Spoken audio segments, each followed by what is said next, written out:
네, 안녕하세요. 반갑습니다. 오늘은 2026년 8월 3일이고요. 긍정화건 605일차 시작하겠습니다.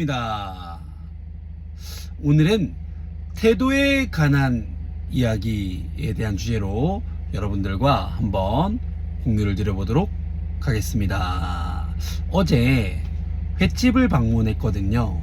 근데 그 횟집이 꽤나 오래됐고 동네에서 이미 맛집으로 로컬 맛집으로 자리를 잡아서 4, 50대 분들, 나이가 좀 있으신 분들이 굉장히 어제 좀 많이 오더라고요. 거기를 한 두세 번 정도 갔었는데 갈 때마다 이게 젊은 분들보다는 4, 50대, 뭐 5, 60대 분들이 이제 많이 오는 걸로 봤을 때, 이게 나이가 조금 있으신 분들이 오는 그런 이제 식당들은 이게 로컬 맛집이라고 해서 이게 좀 증명이 된 집이라고 볼 수 있거든요.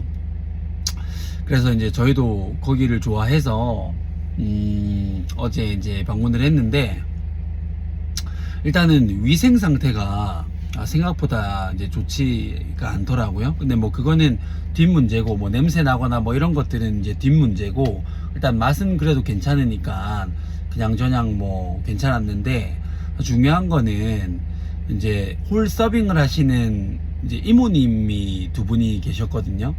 근데 한 분이 뭐 일당으로 오셨는지 아니면은 그냥 뭐 일하신 지가 얼마 안 되셨는지 뭐 그것까지는 정확하게 이제 알 수는 없지만 어제 막 일을 하시다가 좀 실수를 좀 많이 하신 것 같아요.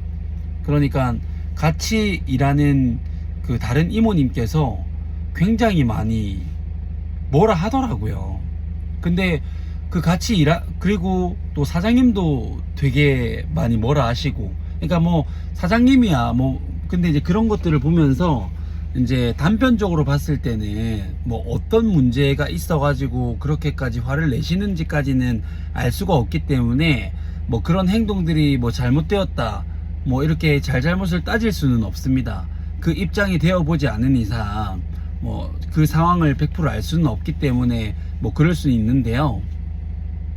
문제는 사장님이 뭐 혼을 내고 화를 내는 건 당연히 이제 업주 입장이기 때문에 뭔가가 잘못되거나 이제 서빙이 잘못되거나 이제 불친절하거나 하게 되면 가게에 이제 문제가 생기거나 이제 뭐 그런 여러 가지 이제 리스크적인 부분들이 있잖아요. 근데 같이 일하시는 이모님도 뭐 갑자기 이제 막 막 엄청 짜증을 내고 막 이제 혼을 내고 이러더라고요. 물론 이제 같이 일을 하는 사람 입장에서 동선이 꼬이거나 이제 뭔가 사인이 안 맞거나 손발이 안 맞으면은 짜증이 날 수는 있습니다. 저도 홀서빙을 굉장히 많이 해본 사람으로서 충분히 그런 상황들은 이해가 됩니다만, 같은 입장에서 일을 하는 사람에게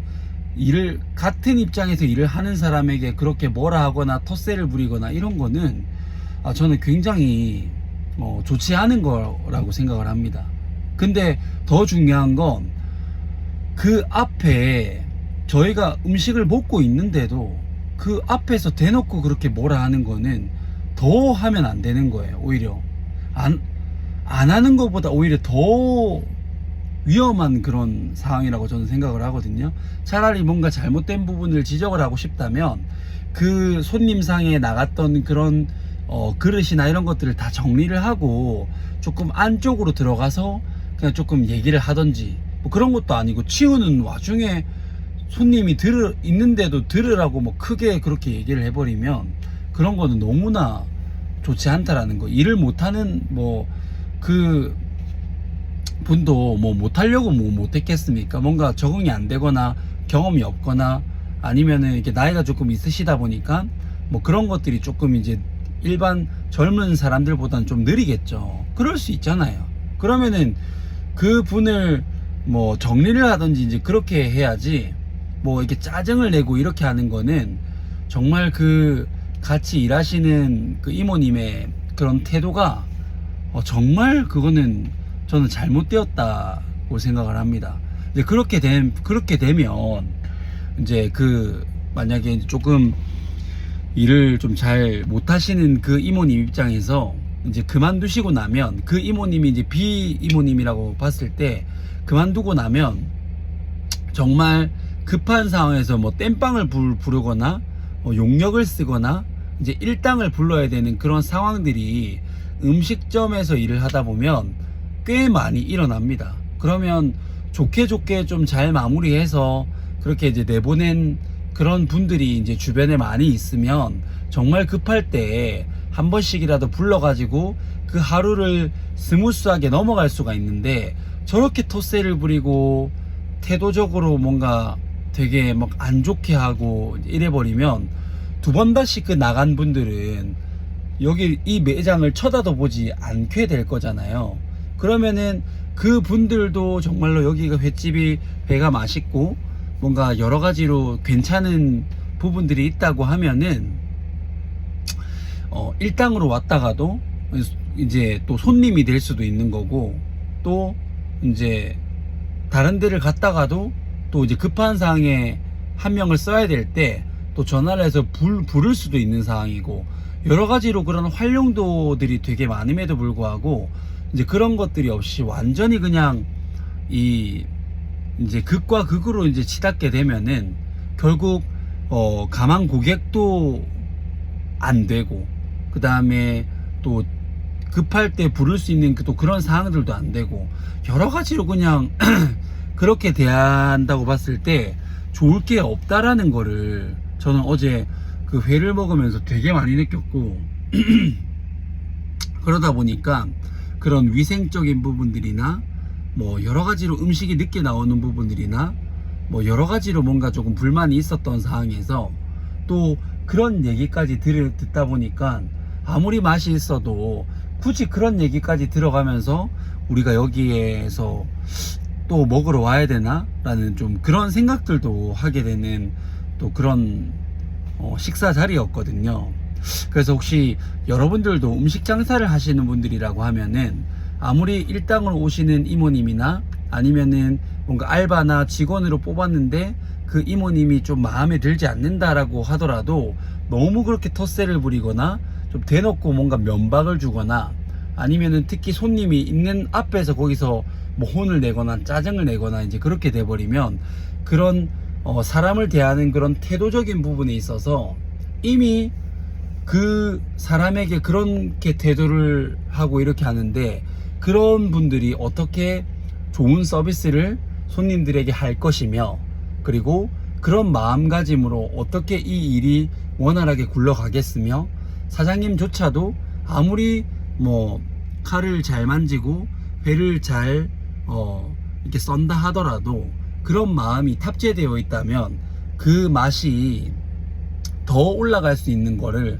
오히려 떨어뜨리게 되는, 반감을 사게 되는 그런 것들이 생기지 않을까. 그래서 여러분들도 뭔가 무조건 맛만 있으면 된다 뭐 이런 것들도 중요하지만, 손님들은 생각보다 그 맛도 마시고 청결적인 부분들이나 그리고 그 사장님이나 거기 일하는 직원들이나 구성원들이 거기에 있는 분들하고 어떻게 지내는지, 어떻게 소통을 하는지, 표정은 어떤지, 그런 것들도 생각보다 다 보고 있거든요.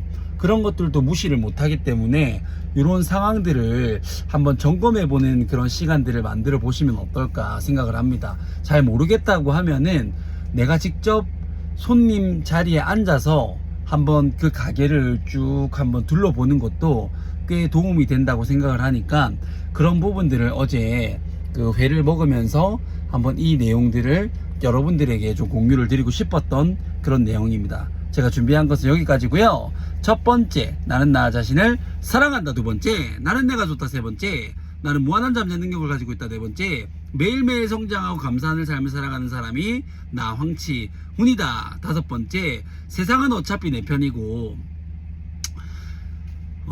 내가 세상을 아끼고 사랑하고 관심을 주고 그 다음에 기여하고 그 다음에 세상에 도움이 되는 사람으로 그 마음을 먹고 이렇게 세상을 바라봤더니 세상도 나를 잘 되게끔 도와주는 그런 선순환 구조를 만들어가는 사람이 나 황치훈이다. 여섯 번째, 나의 정체성은 연봉 2억 원을 버는 창원 풋살 아카데미 경영자 잘될 운명 황치훈입니다. 7번째, 잘될 운명을 가지고 태어난 사람이 나 황치훈이다. 8번째, 운이 정말 좋은 사람이 나 황치훈이다. 9번째, 잘할 줄 아는 사람이 나 황치훈이다. 10번째, 대한민국 1등 최고의 유소년 풋살클럽 장원 풋살 아카데미를 운영하는 사람이 나 황치훈이다.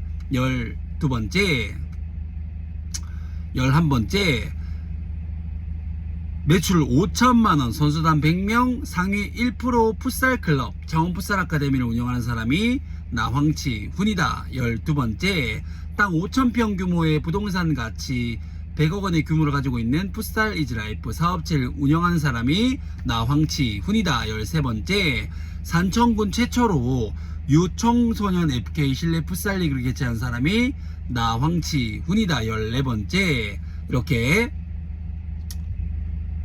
그런 태도적인 부분들을 또 경험을 하고, 나도 아이들한테 대하는 태도, 그리고 운행을 하면서 나의 그런 모습들, 그리고 부모님들한테 대하는 태도, 이런 태도적인 부분들을 항상 신경을 쓰고 항상 뭔가 조심하기 위해서 노력하고, 그 다음에 아이들한테 정말 잘하기 위해서 노력하는 그런 시간들을 지속적으로 쌓아가다 보니까 장원 풋살 아카데미 매출 5천만원, 선수단 100명, 상위 1% 풋살 클럽 장원 풋살 아카데미를 운영하는 사람이 나 황치훈이 되었고, 대한민국 1등 최고의 유소년 풋살 클럽 장원 풋살 아카데미를 운영하는 사람이 나 황치훈이 되어서 그 경험을 바탕으로 책을 출간했더니 베스트셀러 작가가 됐고, 수많은 곳에 강연을 해가도록 수많은 자영업자분들에게 영향력을 주는 그런 멋진 사람이 됐다. 모든 것이 반드시 다 이루어졌다. 감사합니다.